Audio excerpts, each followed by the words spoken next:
Assalamu alaikum. I am Dr. Sharmin Rahman, Associate Professor, Department of Anatomy.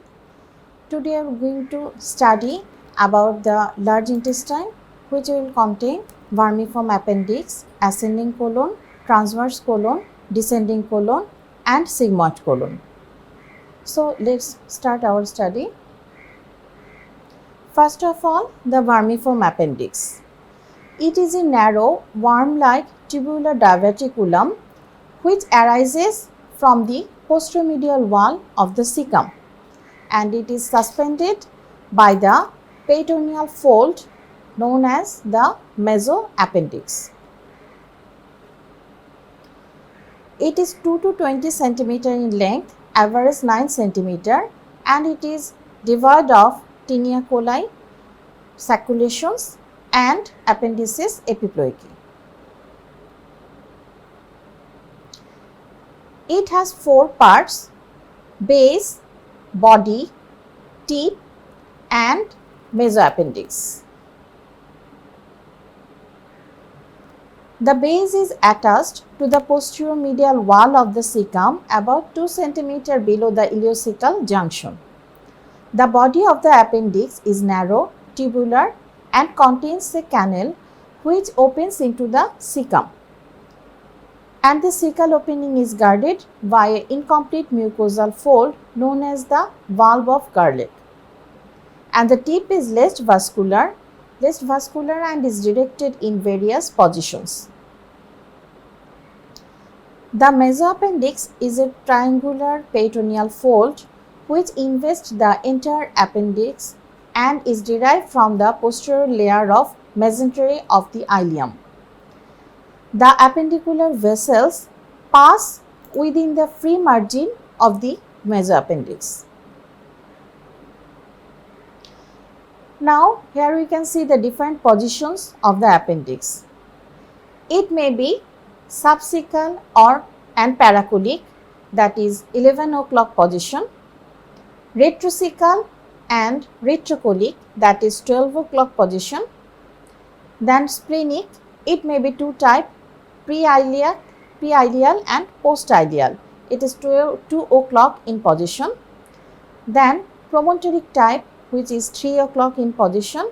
Then pelvic type, which is 4 o'clock in position, and mid-inguinal type, which is 6 o'clock position, and a defined type, that is ectopic type.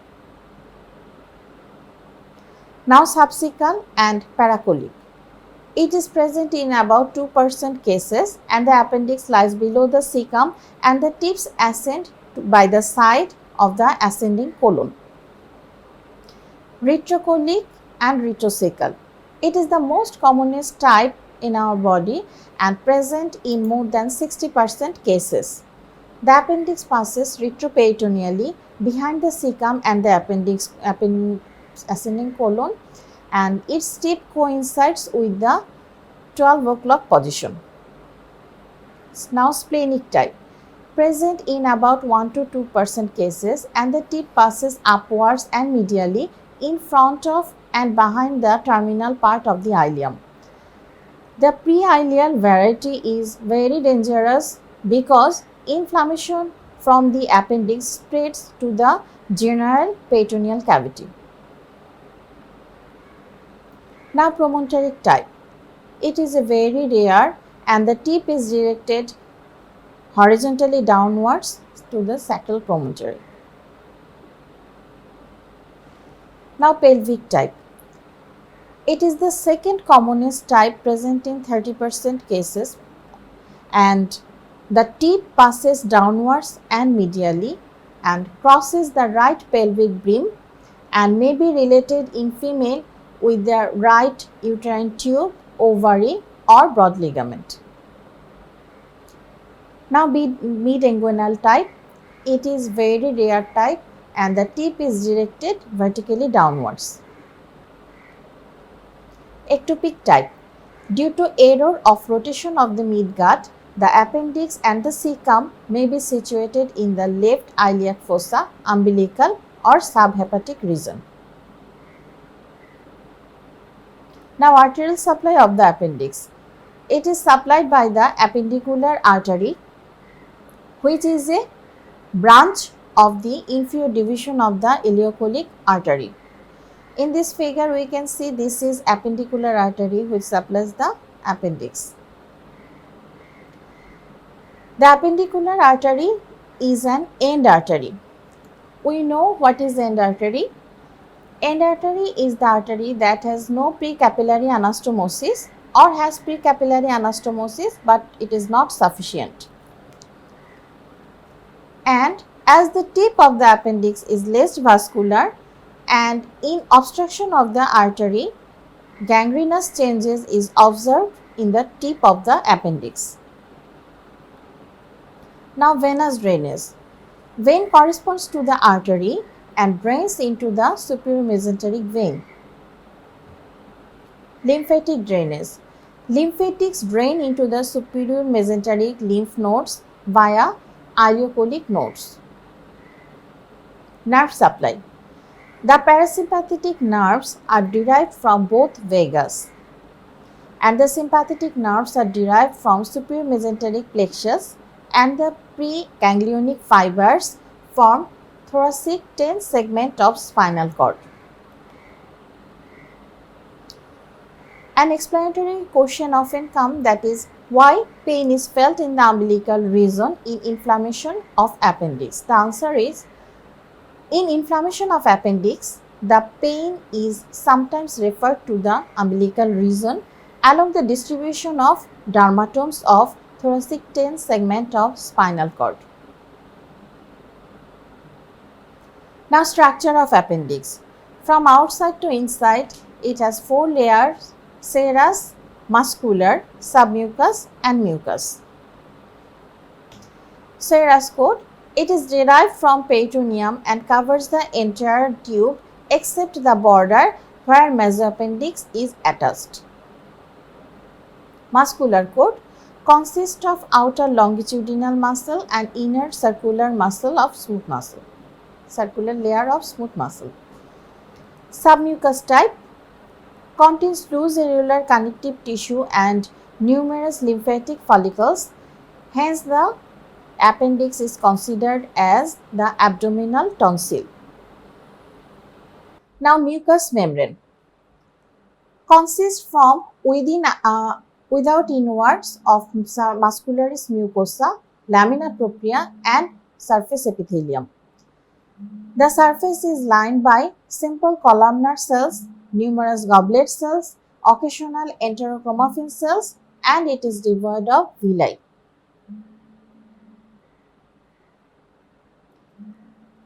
In the appendix, there is a common disease, that is inflammation of the appendix, that is known as appendicitis.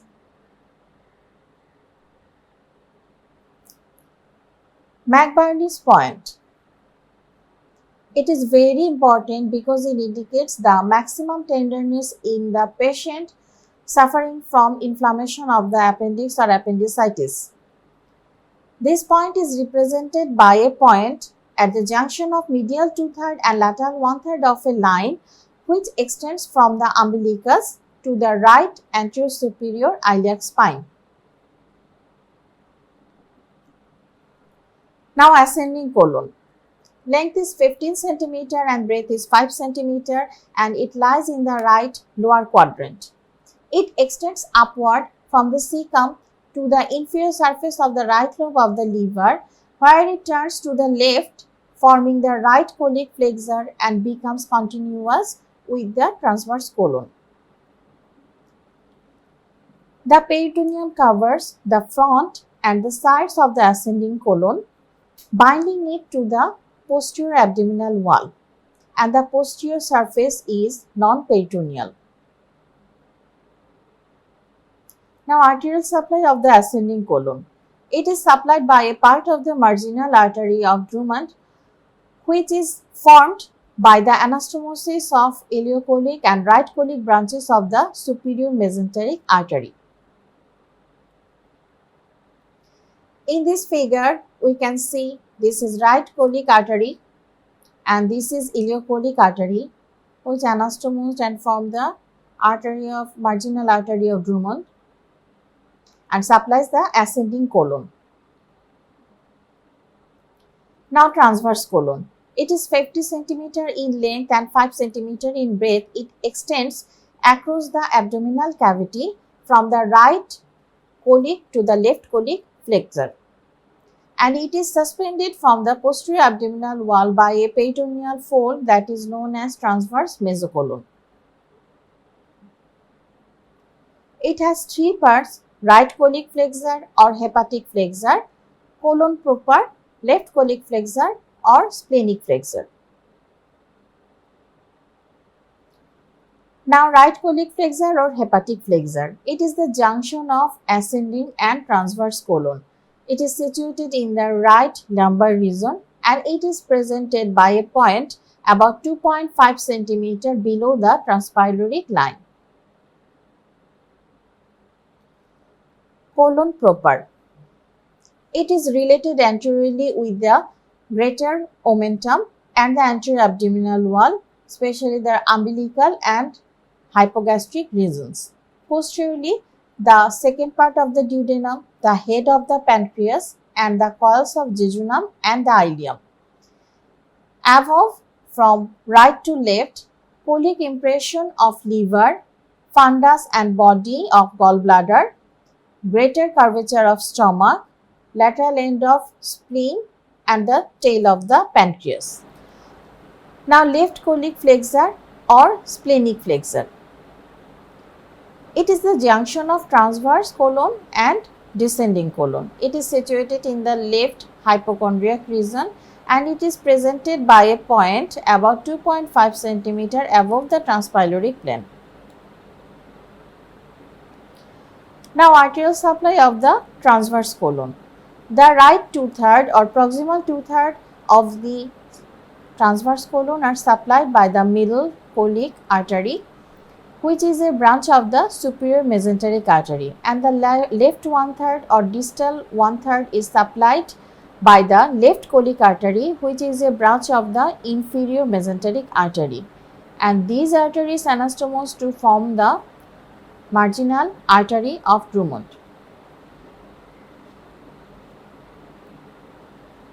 This is another picture where we can see the arterial supply of the transverse colon. Now, venous drainage. The veins correspond to the arteries and drain into the superior mesenteric and inferior mesenteric veins.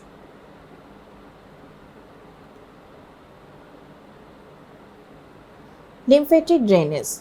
The right two-thirds drain into the colic nodes and then into the superior mesenteric nodes. The left one-third drains into the colic nodes and then into the inferior mesenteric nodes. Nerve supply. The right two-thirds of the colon supplied by the sympathetic nerves derived from superior mesenteric plexus, that is from thoracic 12 segment to lumbar 1 segment, and by the parasympathetic from both vagus nerve. The left one-third supplied by the sympathetics derived from superior hypogastric plexus, that is lumbar 1 to lumbar 3, and by the parasympathetic from the pelvic splanchnic nerves, that is sacral 2, sacral 3 and sacral 4. Now, development of the transverse colon.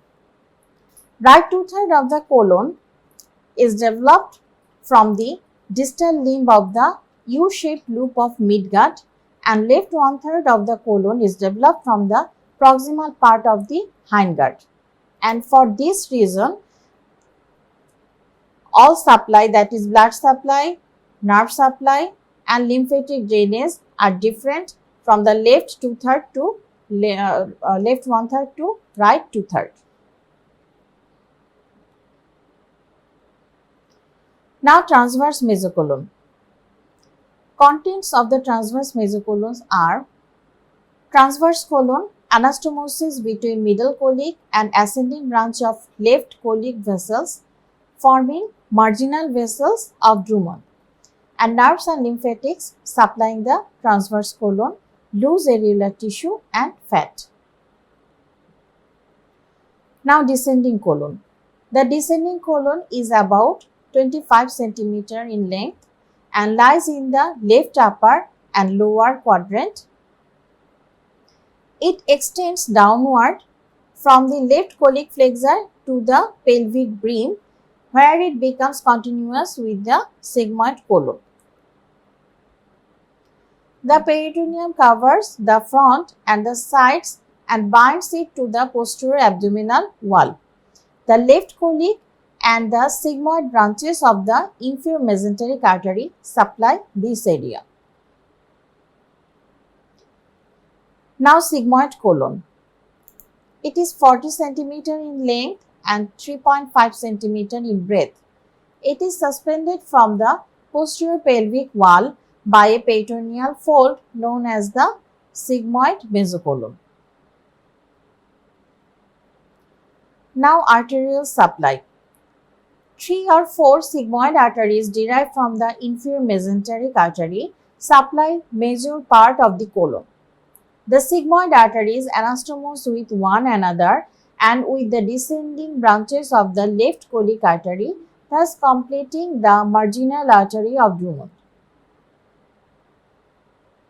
A recurrent branch of the superior rectal artery supplies the lower part of the sigmoid colon and anastomose with the lowest sigmoid artery.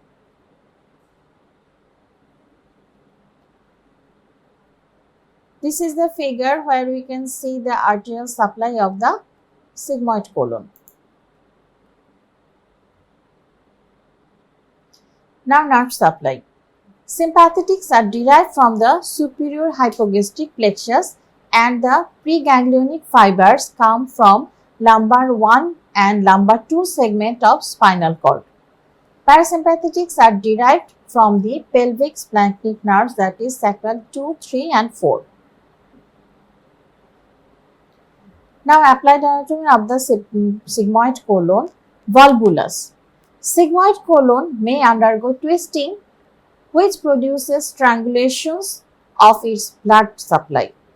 Eventually, the peristalsis ceases and the colon is hugely distended. This produces a variety of intestinal obstruction. And congenital megacolon or Hirschsprung's disease. Sometimes a portion of the colon remains as an aperistaltic zone due to congenital agenesis of the nerve cells in the myenteric and submucous plexuses. This produces obstruction of the large gut. Now, what are the differences between the small intestine and large intestine? External differences are the small intestine, with the exception of the duodenum, is mobile, whereas the ascending colon and descending colon are fixed. And the caliber of the full small intestine is smaller than that of the failed large intestine. The small intestine, with the exception of the duodenum, has a mesentery that passes downwards across the midline into the right iliac fossa. The longitudinal muscle of the small intestine forms a continuous layer around the gut. In the large intestine, with the exception of the appendix, the longitudinal muscle is collected into 3 bands, that is known as the tinea coli. The small intestine has no fatty tags attached to its wall. The large intestine has fatty tags called the appendices epiploicae.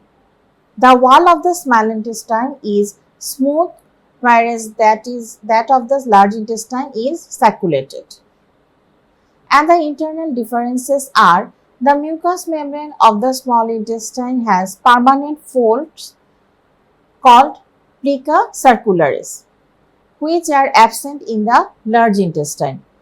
The mucous membrane of the small intestine has villi which are absent in the large intestine, and aggregations of lymphoid tissue called Pierce patches are found in the mucous membrane of the small intestine. These are absent in the large intestine. So, that's all for today. Thank you, students.